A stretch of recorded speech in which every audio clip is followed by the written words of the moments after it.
அதாவது மக்கள் ஒரு ஆர்ப்பாட்ட மேடையில பேசினாங்க ஒரே காரணத்துக்காக அவமானப்படுத்தி அவர்களை பொதுவெளியில மன்னிப்பு கேட்க வைத்து மறுநாள் காலையில் போய் குப்பையை கொட்டுறார். அதை எதிர்த்து டிசம்பர் 16ஆம் தேதி அந்த இடுவாய் கிராமம் பகுதியில் நம்முடைய சொந்தங்கள் எல்லாம் போய் ஆர்ப்பாட்டம் போராட்டம் நடத்துறாங்க. 11 பேர் கைது செய்யப்பட்டு இன்னைக்கு கிட்டத்தட்ட 25 நாட்கள் கழித்து இன்னைக்கு பெயில் கிடைச்சிருக்கிறது. செக்யூர் கையெழுத்து போட்டு நாளைக்கு அவங்க வெளியே வருவாங்க. இதையெல்லாம் கூட நாம் பார்த்து கொண்டிருக்கின்றோம். அதை கண்டித்து ஆர்ப்பாட்டம் நடத்திய பாரதிய ஜனதா கட்சி நூற்றுக்கணக்கான நபர்களை கைது செய்து உள்ள வச்சாங்க. இதையும் நாம் பார்த்துக்கிட்டு இருக்கோம். இன்னைக்கு இந்தியாவில் தூய்மையான நகரங்கள் பட்டியல் போடுறாங்க. தூய்மையான நகரங்கள் பட்டியல் 10 லட்சம் பேருக்கு மேல இருக்கக்கூடிய நகரங்கள் இந்தியாவில் 40ங்க. 40வது இடத்துல கடைசி இடத்துல இருக்கக்கூடிய நகரம் எதுனா மதுரை. கடைசி நகரம் தூய்மையில இந்தியாவில் 10 லட்சம் பேருக்கு மேல இருக்கக்கூடிய நகரம். அந்த 40வது நகரத்திலிருந்து ஒரு நகரம் தாண்டி 39 லூதியானா, 38 கடைசியிலிருந்து 2வது இடத்துல ஒரு நகரம் இருக்குன்னா அது சென்னை. யோசிச்சு பாருங்க. திராவிட முன்னேற்ற கழகத்தினுடைய ஆட்சியில இன்னைக்கு குப்பை நகரமாக ஒரு நகரமாக தமிழகத்திலே மாறிக்கொண்டிருக்கிறது. கடைசி இடத்துல மதுரை, அதிலிருந்து 2 இடம் தள்ளி சென்னை. அந்த 40 நகரத்துல 29வது நகரமாக கீழிருந்து 11 இடத்துல கோயம்புத்தூர். 3 லட்சத்திலிருந்து 10 லட்சம் பேர் இருக்கக்கூடிய நகரம்.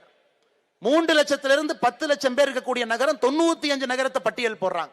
எது குப்பை நகரம்? 94வது இடத்துல ஈரோடு, 77வது இடத்துல திருப்பூர். இதை விட வெட்கக்கேடு எங்கேயுமே இருக்க முடியாது. இங்கிருந்து திராவிட முன்னேற்ற கழகத்தினுடைய தலைவர்கள் வட இந்தியாவினுடைய சில மாநிலத்தை பார்த்து நீங்க எல்லாம் பான் பிராக்க வாயன்னு சொல்றாங்க. அவங்க எல்லாம் நம்மளை விட சுத்தத்துல மேல இருக்கிறாங்க. இதை விட கேடு கட்டத்தனம் இருக்க முடியுமா? இங்கிருந்து திராவிட முன்னேற்ற கழகம் எங்க ஜார்க்கண்ட, ராஞ்சிய, எந்த வட மாநிலத்தில் இருக்கக்கூடிய தலைநகரத்தில் இருக்கக்கூடிய தொழிலாளர்களை, உழைப்பாளிகளை பார்த்து பான் பிராக்க வாயன்லாம் திட்டுறாங்கல்ல, அவங்க எல்லாம் சுத்தத்துல நம்மை விட முன்னாடி இருக்கிறாங்க. இண்டோர் நகரம் கடந்த 7 ஆண்டுகளாக மத்திய பிரதேசனுடைய தலைநகரம் இண்டோர் கடந்த 7 ஆண்டுகளாக இந்தியாவுடைய தூய்மை நகரமாக இருக்கிறது. மைசூர் 2வது நகரமாக தூய்மை நகரமாக இருக்கு. இதெல்லாம் நம்ம பார்க்கணும். கேடுகட்ட ஆட்சியாளர்கள் சென்னையில, அதை விட்ட கேடுகட்ட ஆட்சியாளர்கள் திருப்பூர் மாநகராட்சியில. இருவரும் சேரும் பொழுது சாமானிய மனிதனுடைய உழைப்புக்கு எந்தவித உத்தரவாதம் இல்லைன்னு சொல்றதை விடங்க, உங்க உழைப்புக்கு ஒரு மரியாதையே இல்லை. நீங்க கட்டக்கூடிய வரிக்கு ஒரு மரியாதை இல்லை. தண்ணி வரி, கரண்ட் வரி, சொத்து வரி, எந்த வரி கட்டினாலும் கூட இவர்கள் செய்ய வேண்டிய எந்த வேலையும் செய்யாதனால இன்னைக்கு குப்பை நகரமாக, பெண்களுக்கு பாதுகாப்பு இல்லாத நகரமாக தொடர்ந்து மாத்தி கொண்டிருக்கின்றார்கள். இதையெல்லாம் இந்த இடத்துல நீங்க நல்லா ஞாபகம் வச்சுக்கணுங்க. நம்ம ஓட்டு எதுக்கு போடுறோங்க ஐயா? ஓட்டு போட்டு வரக்கூடிய ஆட்சி என்பது 3 அடிப்படை விஷயங்களை ஒரு மனிதனுக்கு செய்யணும். முதல் விஷயம் என்பது உயிருக்கு உத்தரவாதம். ஒரு அரசனுடைய கடமை உயிருக்கு உத்தரவாதம். எல்லோரும் பாதுகாப்பா இருக்கணும். ஏன்னா அரசு கையில தான் அந்த பொறுப்பு இருக்கு. காவல்துறைக்கு அந்த அதிகாரத்தை கொடுத்திருக்கிறோம். நம்ம மேல யாராச்சும் கை வச்சா கூட அதிகாரத்தை பயன்படுத்தி நம்மளை காப்பாற்றணும். முதல் வேலை. 2வது நம்முடைய சொத்தை பாதுகாப்பது. நாம் சம்பாதித்த சொத்தை பாதுகாக்கணும். 3வது நாம் வசிக்கக்கூடிய பகுதியில வசிக்கும் அளவுக்கு ஒரு வசதியை ஏற்படுத்தி கொடுக்கணும். ஒரு அரசு செய்ய வேண்டியது 3 வேலை மட்டும்தான். இதை தாண்டித்தான் மற்ற வேலை. ஆனா இந்த முதல் 3 வேலையுமே மிக கேவலமாக, மிக மோசமாக செய்து 0 மார்க்னு சொன்னா கூட கேவலங்க, நெகட்டிவ் மார்க் போட்டா கூட கேவலம். அவ்வளவு மோசமான 4 ஆண்டு காலம் ஆட்சி நடத்திவிட்டு முதலமைச்சர் ஐயா ஸ்டாலின் அவர்கள் இன்னைக்கு மேடைக்கு ஏறி பேசுறாரு. நம்ம முதலமைச்சருக்கு வந்து பாத்தீங்கன்னா குடியரசு தின விழாவுக்கும் சுதந்திர தின விழாவுக்குமே எப்பொழுதுமே பிரச்சனை அவருக்கு. எப்பவுமே பிரச்சனை. எப்ப கேட்டாலும் மாத்தி சொல்லுவார். இன்னைக்கு புதுசா என்ன ஆரம்பிச்சிருக்காருன்னா, எத்தனை சதவீத வாக்குறுதிகளை நிறைவேற்றி இருக்குன்னு புதுசா ஆரம்பிச்சிருக்கிறார். போன செப்டம்பர் மாசம், செப்டம்பர் 2023 99% வாக்குறுதி முடிச்சிட்டேன். போன மாசம் 94% முடிச்சிட்டேன். போன வாரம் 90% முடிச்சிட்டேன். இன்னைக்கு காலையில 80% முடிச்சிட்டேன். ஐயா, எங்கேயாச்சும் இந்த அநியாயத்தை பார்த்திருக்கிறீங்களா? ஒரு வாக்குறுதியை முடிச்சா 80லிருந்து 99க்கு போறதை பார்த்திருக்கோம். 99லிருந்து 80 வரைக்கும் பார்த்திருக்கிறீங்களா? அதனால என்ன வாக்குறுதி கொடுத்தோம்னே தெரியாத ஒரு மனுஷன். அவருக்கு என்ன வாக்குறுதி கொடுத்தோம்னே தெரியாது. போகும்போது ஒரு பேப்பர் எழுதி கொடுக்குறாங்க, பின்னாடி படிங்கங்க படிச்சுட்டு வந்துடுறாரு. அதனால என்ன வாக்குறுதி கொடுத்தோம், எத்தனை வாக்குறுதி கொடுத்தோம்? 505 கொடுத்தோம்.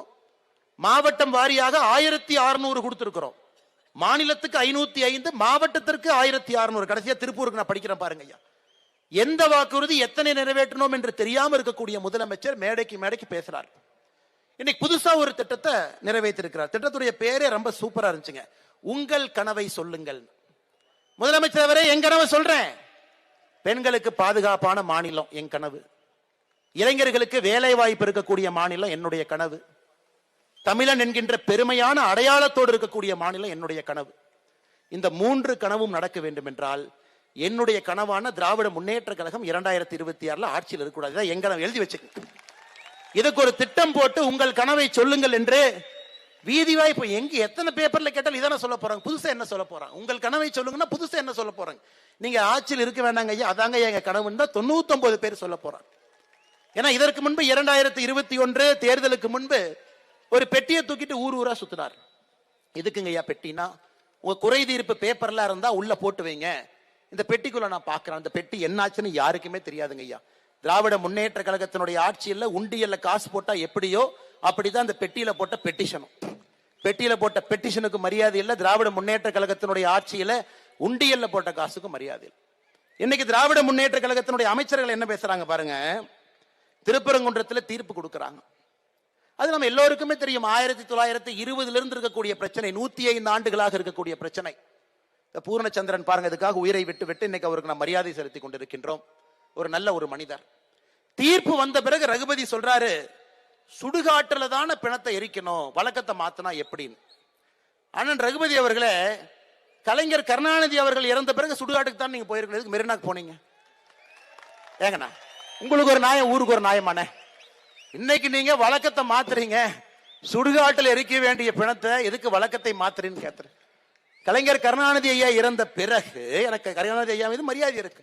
அடிப்படையில் கொள்கையில மாற்றம் இருந்தாலும் கூட நம்முடைய முதலமைச்சருக்கான அந்த மரியாதையை கொடுப்போம். இன்னைக்கு நீங்க மக்களை இந்த அளவுக்கு கொச்சைப்படுத்தி பேசினா திரும்ப நாங்க பேசுறதுக்கு எவ்வளவு நேரம் ஆகும்? அதே கலைஞர் கருணாநிதி அவர்கள் இறந்த பிறகு சுடுகாட்டுக்கு தான் நீங்க போயிருக்கணும். எதற்கு மெரினா கடற்கரையில தான் அடக்கம் செய்யணும், எது கோர்ட்டுக்கு ஏறினீங்க? அதே மக்கள் கேட்பாங்கல்ல, இந்து மக்கள் கேட்பாங்க, தமிழகத்தினுடைய மக்கள் கேட்பாங்க. இன்னைக்கு ரகுபதி அவர்கள் ஒரு அமைச்சரா இருக்கிறார். அந்த அமைச்சராக இருப்பதற்கு தமிழகத்தில் ஒரு அமைச்சருக்கு தகுதியே இல்லைன்னா ரகுபதி தான் தகுதியே. எல்லா ஊழல் வழக்கு மேல ஒரு டிஏ கேஸ் நடந்துகிட்டு இருக்கு. சிறைத்துறை அமைச்சர், சிறையில் இருக்க வேண்டிய ஒரு சிறைத்துறை அமைச்சர். இதை விட கொடுமையை பாருங்க ஐயா. தமிழகத்தில் இவ்வளவு மோசமாக ஆட்சி மேல ஆட்சி நடத்தி கொண்டிருக்கின்றார்கள். கேட்டா நம்மளே சொல்றாங்க. இன்னைக்கு நம்முடைய முதலமைச்சர் அவர்கள் அதோடு நிக்கல, இன்னும் அடுத்த கட்டத்துக்கு போறாங்க. அமித்ஷா இல்லையாமா, அவர் அவதூறு ஷா, அவதூறா பேசுறாராமா. அதனால அமித்ஷாவுக்கு அவதூறு ஷா என்கின்ற பேரை வைத்திருக்கின்றார்கள். ஐயா முதலமைச்சர் அவர்களே, ரொம்ப பொறுப்போடு பணிவோடு கண்ணியத்தோடு நான் கேட்கின்றேன், முட்டாள்தனமாக ஆட்சி நடத்துவதற்காக முட்டாள் மு க ஸ்டாலின் என்று சொல்லலாமா? சொல்வதற்கு என்ன ஒரு நிமிஷம் ஆகலாமா? ஆனால் நாவடக்கம் திராவிட முன்னேற்ற கழகத்தினுடைய அமைச்சர்களுக்கு மட்டுமல்ல, முதலமைச்சருக்கும் நாவடக்கம் வேண்டும். திரும்ப பேசுறதுக்கு எங்களுக்கு என்ன ஒரு நிமிஷம் ஆகுமாங்க ஐயா? அதெல்லாம் உங்களை பார்த்து எப்பவுமே நாங்க பயப்பட்டது கிடையாது, எப்பவும் பயப்பட போறதும் கிடையாது. திரும்ப எங்களுக்கும் அதே பாணியில அதே மொழியில எங்களுக்கும் பதில் சொல்ல தெரியும். அதனால முதலமைச்சராக இருக்கட்டும், அவருடைய மகனாக இருக்கட்டும், மரியாதை கொடுத்த தமிழக அரசியல்ல மரியாதை வாங்கி கொள்ளுங்க. தேர்தல் களம், கையில மைக் இருக்கு, என்ன வேணாலும் பேசலாம். நீங்களும் பேசுறீங்கன்னா எங்களுடைய தொண்டர்களும் தலைவர்களும் பார்த்து கொண்டு அவர்களும் சும்மா இருக்க மாட்டார்கள். அதனால ஒரு தலைவரின் மீது குற்றச்சாட்டு இருக்கா சொல்லுங்க, ஏத்துக்கிறோம். குற்றச்சாட்டு இருக்கா சொல்லுங்க.